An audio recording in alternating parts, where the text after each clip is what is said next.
selamat datang di channel Via Renata. Jadi di video kali ini aku mau mereview buku Maple Soul 7 sesuai dengan yang aku janjikan ya pas waktu unboxing ini buku.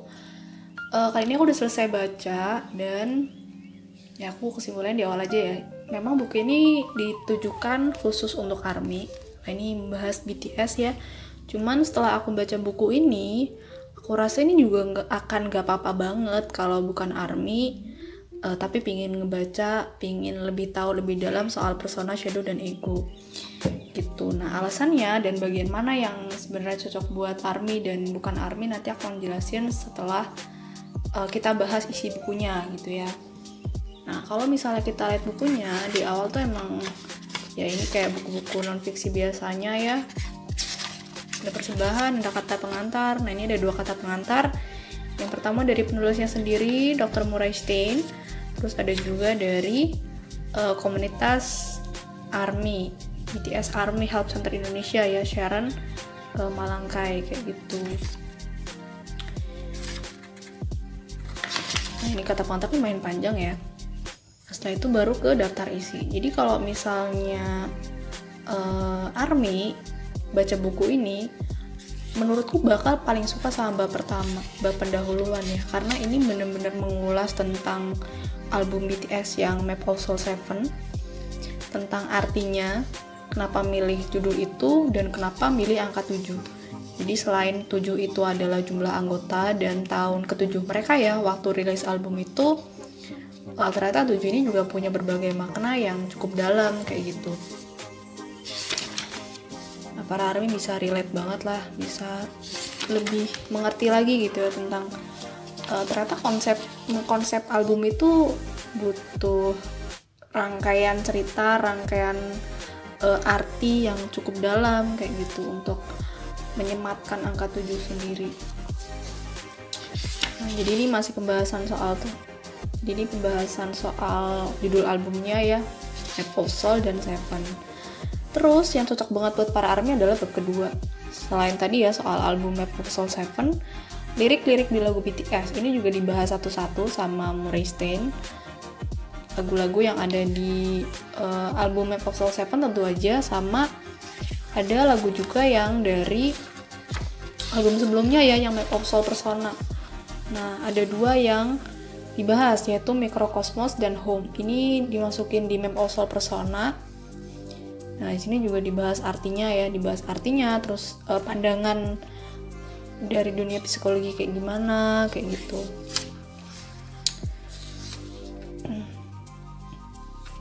Nah, ini lebih dalam lagi ya konsepnya, kayak dikaitkan juga dengan filosofi kayak gitu.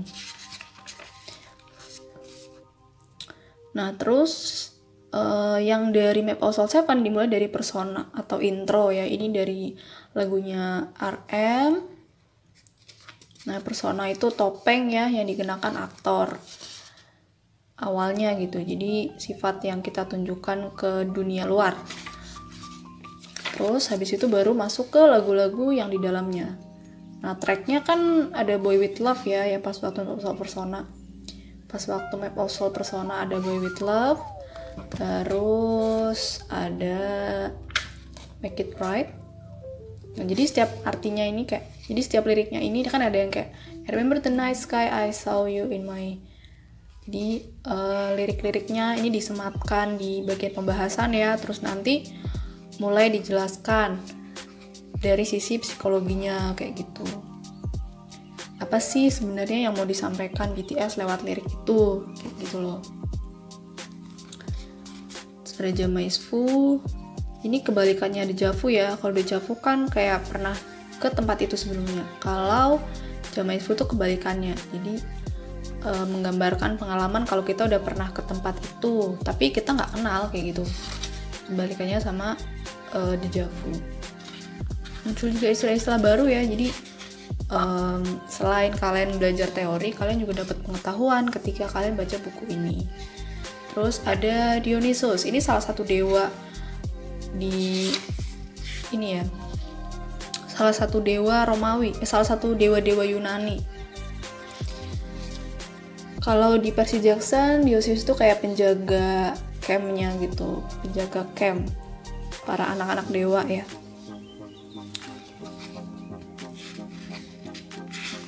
Terus ada interlude Shadow, lagunya Suga, yang aku suka banget sih lagu ini jujur, karena ketika dilihat liriknya tuh kayak apa ya, kayak sesuatu yang selama ini tuh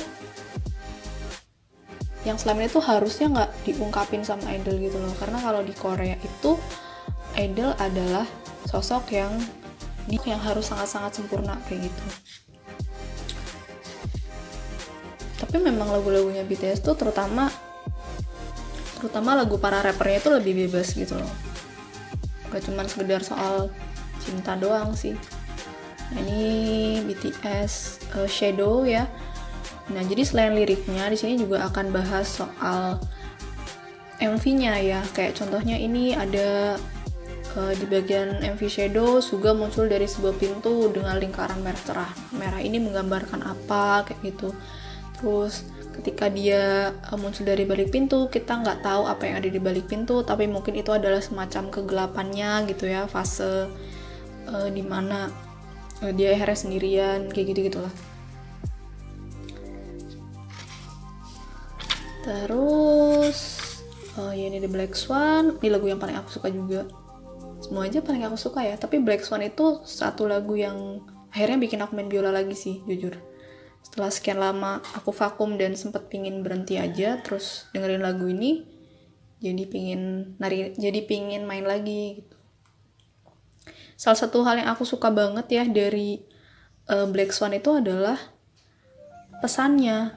Jadi di bagian awal video itu ada kutipan dari Martha Graham ya, seorang penari meninggal 2 kali. Seorang penari itu meninggal 2 kali. Sekali ketika mereka berhenti menari, dan kematian pertama ini yang lebih menyakitkan gitu, karena kematian yang kedua kan kematian sesungguhnya ya, hilang dari dunia. Filter lagunya Jimin ya. Nah ini aku juga suka banget nih, My Time. Ini lagu yang sangat-sangat Jungkook sekali ya. Kalau kalian ARMY dari awal pasti tahu Jungkook itu dulunya kayak anak kecil yang gimana ya, kayak polos banget gitu lah, kayak anak kecil banget, karena dia masih 15 tahun terus hidup sebagai seorang idol. Ketika teman-temannya pada sekolah, teman-temannya pada study tour kayak gitu ya, dia udah mulai sibuk dengan promosi, udah mulai sibuk rekaman, sibuk konser. Mungkin dia ngelewatin banyak banget momen yang orang biasa tuh kayak sangat wajar untuk ngalamin gitu. Nah, di lagu ini tuh dia mempertanyakan gitu ya, apakah dia menjalani kehidupan dengan benar atau enggak. Karena ketika dia membandingkan dengan orang-orang yang biasa tuh, kayak dia menjalani hidup yang sangat-sangat berbeda. Seperti itu. Terus dia juga ngingetin kita soal kesadaran akan waktu ya. Ketika kita masih anak-anak, kita kayak merasa bahwa waktu itu masih bukan hal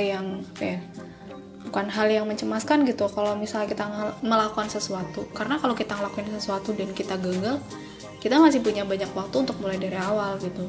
Tapi ketika udah mulai masuk masa remaja 20-an, akhirnya kita tahu bahwa semua pilihan yang kita ambil di waktu itu benar-benar berpengaruh dengan masa depan. Kita harus menerima konsekuensinya. Dan ketika kita nyerah, kita nggak bisa yang membuang semuanya terus mulai dari awal lagi. Kayak gitu sih. Ini menyadarkan tentang waktu. Selain pesan soal tadi ya, psikologi, bagian yang persona, bagian shadow.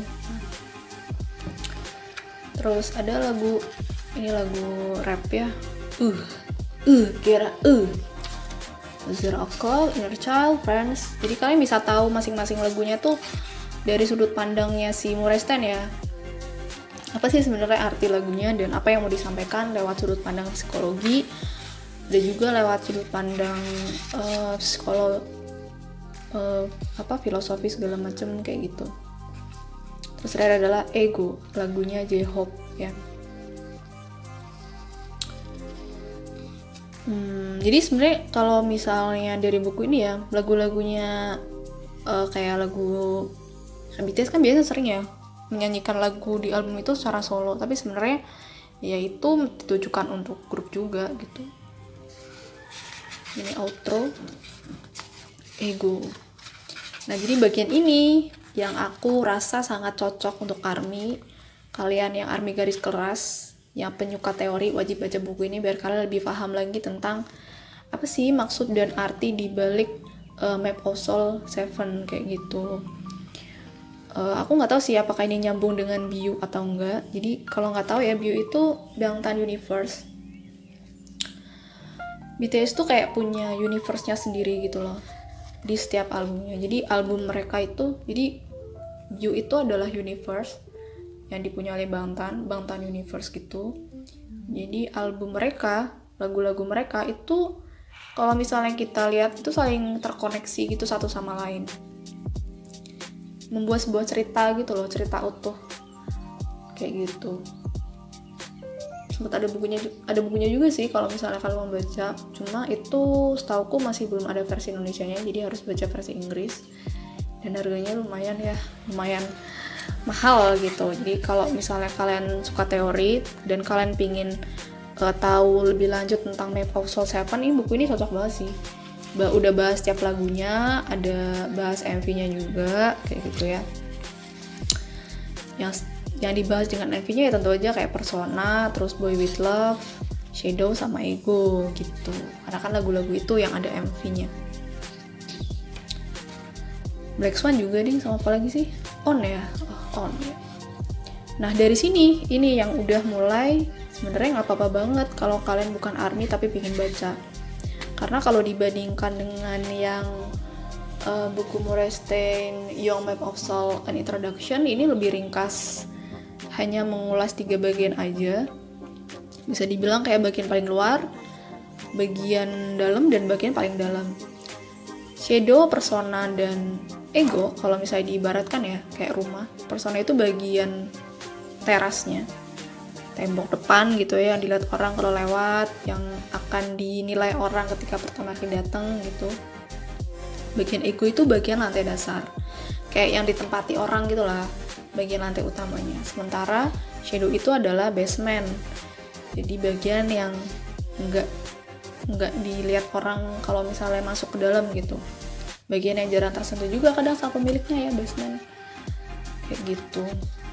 Kalau digambarkan ya kayak gini nih, Persona paling luar ya, terus ada Ego di tengah, Shadow di belakangnya.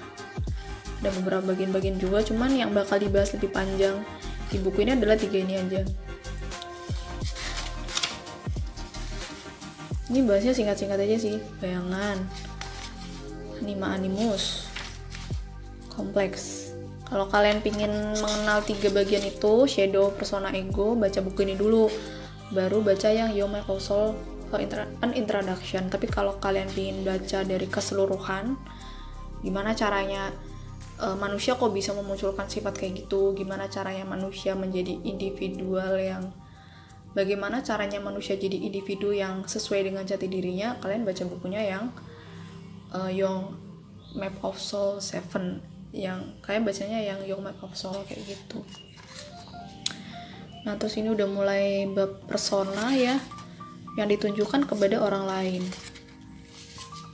Sebenarnya ini banyak sih pembahasannya, dari mulai apa itu persona, terus gimana konsekuensinya kalau kalian terjebak dalam persona, dan keuntungan ketika kalian bisa menyeimbangkan antara persona dan ego kayak gitu. Mungkin orang-orang yang kayak dikira fake kayak gitu ya, sangat-sangat fake, misal ketemu mungkin ya itu mungkin orang yang dia nggak bisa lepas dari personanya dia gitu. Karena gini, untuk mencari persona yang tepat itu udah susah.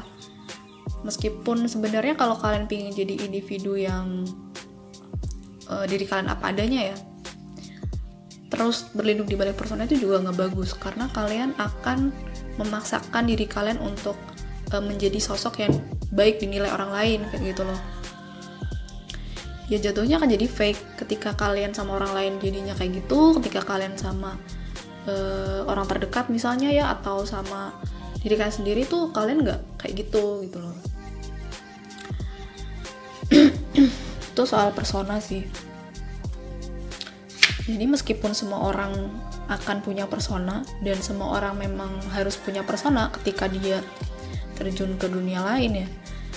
Jadi meskipun semua orang itu akan punya persona dan memang harus punya ketika dia bersosialisasi, cuman akan lebih baik kalau kalian memahami diri kalian sendiri gitu. Ini dia bilang, cintai dirimu, ketahuilah namamu, dan bicaralah untuk dirimu.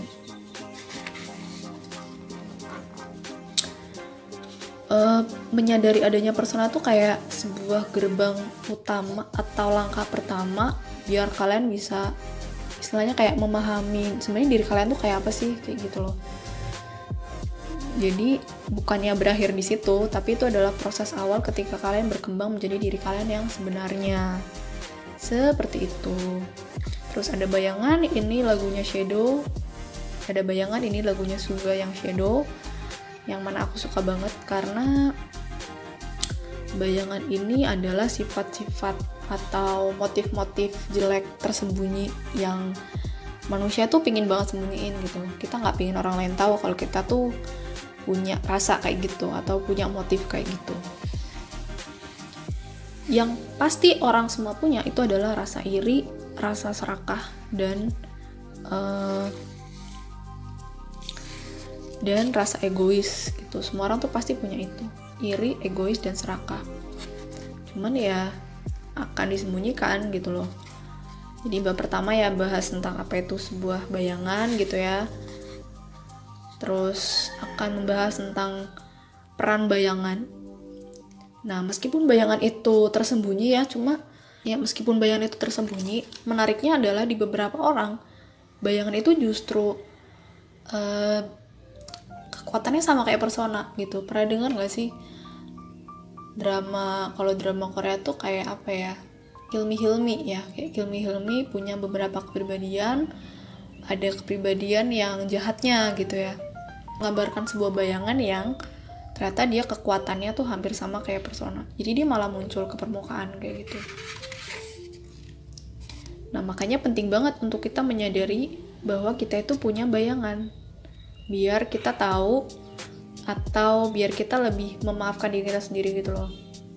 Nah, menariknya meskipun bayangan itu kan tersembunyi di dalam banget ya, kita bisa ngamatin bayangan tuh dengan cara mengamati orang-orang yang gosip kayak gitu. Orang gosip tuh sebenarnya, kalau dari buku ini ya aku baru tahu, ketika kita ngomongin orang lain, ketika kita ngomongin kejelekan orang lain, sebenarnya kita kayak merefleksikan hal yang kita lakukan dan cenderung kita punya gitu.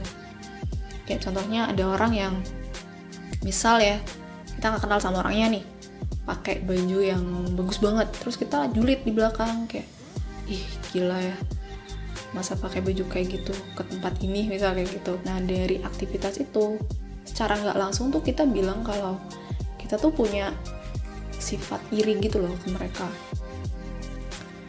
Nah, bayangan yang nggak terkontrol, bayangan yang nggak kita sadari ada di diri kita dan terproyeksikan lewat hal-hal kayak gitu, ternyata bisa berujung ke hal-hal yang merugikan. Kayak contohnya sekarang internet ya, banyak banget orang yang kasih hate comment, banyak banget orang yang benci orang lain dan dia ngomongin di ruang publik segala macem. Sebenarnya tujuan mereka apa sih ngomongin kayak gitu? Kalau misalnya dilihat dari apa yang aku baca ya, kalau misalnya aku baca dari sini sih, kebanyakan orang-orang yang kayak gitu sebenarnya mereka tuh didasarkan oleh rasa iri aja. Mereka iri, dia nggak bisa kayak gitu, dia iri karena apa yang dia mau nggak sesuai dengan kejadiannya, dan dia ngerasa orang yang dapat itu tuh nggak layak gitu untuk mendapatkan hal itu. Akhirnya dia melampiaskannya tuh dengan memberikan hate comment kepada orang lain kayak gitu. Jadi tujuan dari memahami bayangan itu sebenarnya adalah untuk mencapai keseimbangan. Kayak mencapai keseimbangan. Karena di bayangan itu kan ada sifat-sifat yang bisa dibilang buruk ya, kayak egois. Egois itu kan sifat yang dibenci sama orang. Sifat yang dibilang orang adalah sifat buruk lah kayak gitu. Cuman nggak selamanya egois itu adalah sifat yang jelek. lawannya egois itu kan altruisme ya, atau lebih mementingkan orang lain gitu. Di beberapa kejadian sifat altruisme itu justru merugikan. Kayak aku pernah belajar filosofi ya, orang-orang yang altruisme atau hewan-hewan yang altruisme itu akan lebih mudah punah dibanding orang yang egois atau hewan yang egois, karena mereka nggak peduli soal kepentingan hidupnya mereka gitu. Yang penting orang lain bahagia, orang lain bisa hidup layak kayak gitu. Itu justru akan sampai di titik kehancuran sendiri kayak gitu. Makanya tujuan dari belajar ini, tujuan dari kalian memahami bayangan, persona itu adalah untuk mencapai keseimbangan itu gitu loh. Nah, ketika kalian udah sadar kalian punya bayangan, ketika kalian sadar kalian punya sifat-sifat itu, kalian akan lebih mudah juga memaafkan diri sendiri kalau secara tiba-tiba atau di luar kendali sifat itu muncul. Karena kita manusia gitu, manusia tuh nggak bisa yang 100% bersikap baik terus-menerus.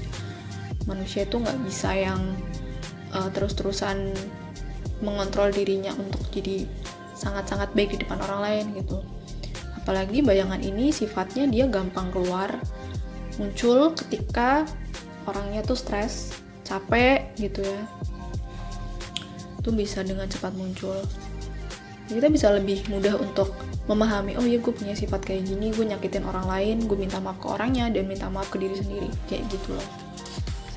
Itu sih yang menarik.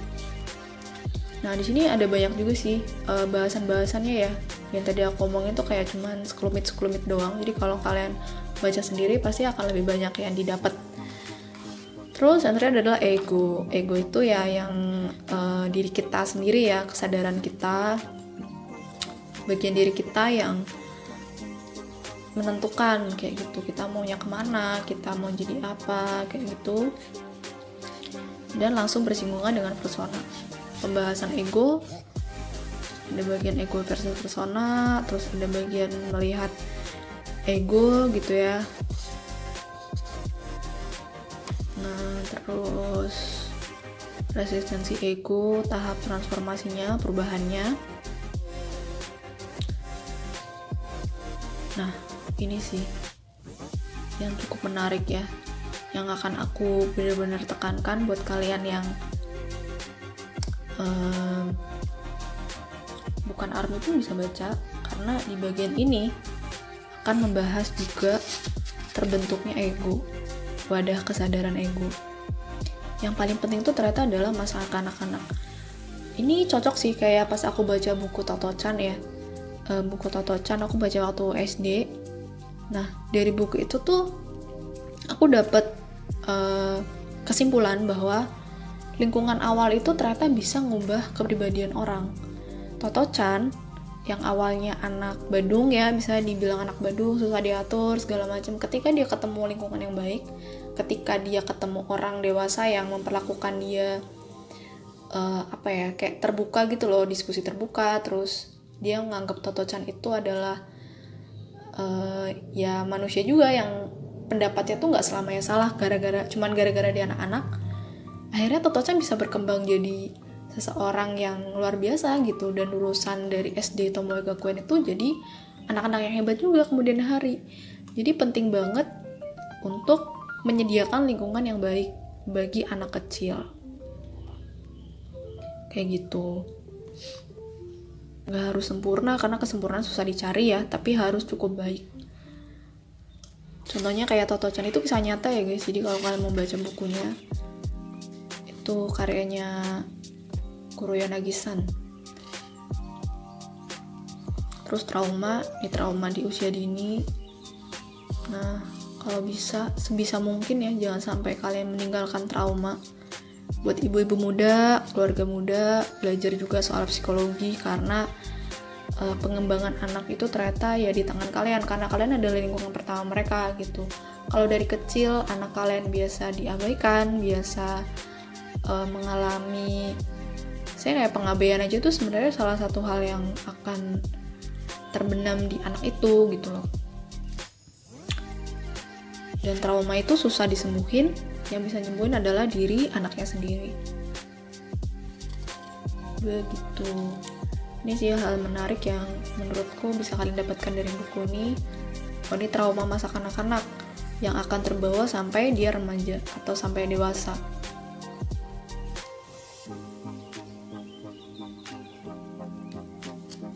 Gitu guys.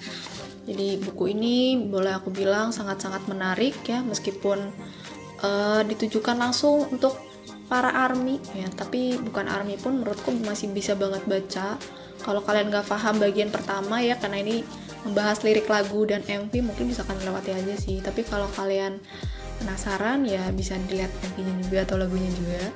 Karena gini, banyak banget orang yang bilang, ngapain sih lu suka sama BTS, ngapain sih lu suka sama musisi, atau ngapain sih lu suka sama sebuah karya sastra tertentu gitu. Menurutku tuh gak ada salahnya kita untuk dapat ilmu dari berbagai macam sumber ya. Karena contohnya dari BTS sendiri, meskipun mereka boy band, meskipun mereka idol yang pandangan orang-orang tuh cuma alah nyanyi, ngedance apa sih, terus make upan segala macam, cuma lagu-lagu mereka tuh ternyata membawa pesan. Dan ini aku menyesal juga sih karena baru sadar sekarang ya, karena sebelum-sebelumnya cuma peduli ke melodinya doang.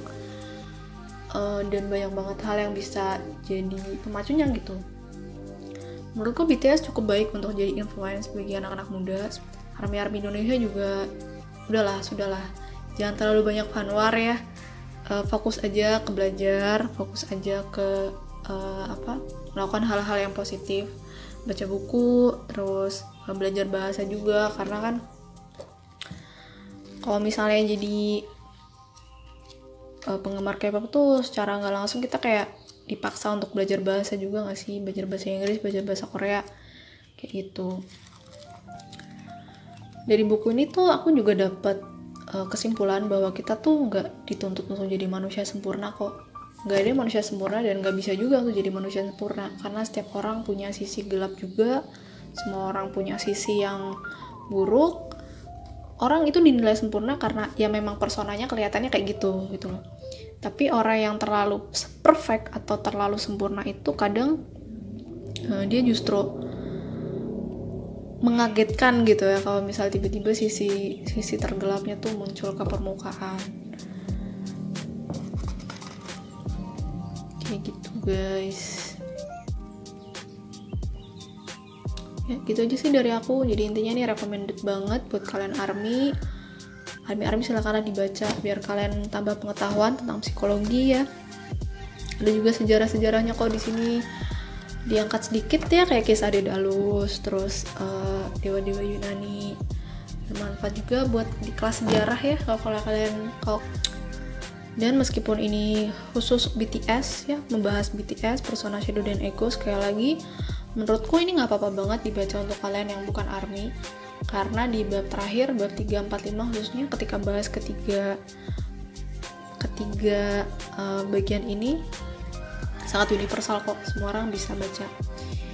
Dan ibaratnya kayak ini adalah sebuah versi mini dan versi ringkasnya gitu ya, dari Young Map of Soul An Introduction. Jadi sebelum baca yang Young Map of Soul, misal kalian ragu ya apakah bisa menyelesaikan buku itu, karena buku itu kalau yang Young Map of Soul tuh terlalu lebih ke arah dan buku teks banget gitu lah. Mungkin buat beberapa orang agak boring ya untuk baca buku yang itu. Kayak gitu guys. Nah kayak gitu aja dari aku. Kalau kalian suka videonya jangan lupa klik like, komen, dan subscribe. Sampai jumpa di video selanjutnya. Dadah.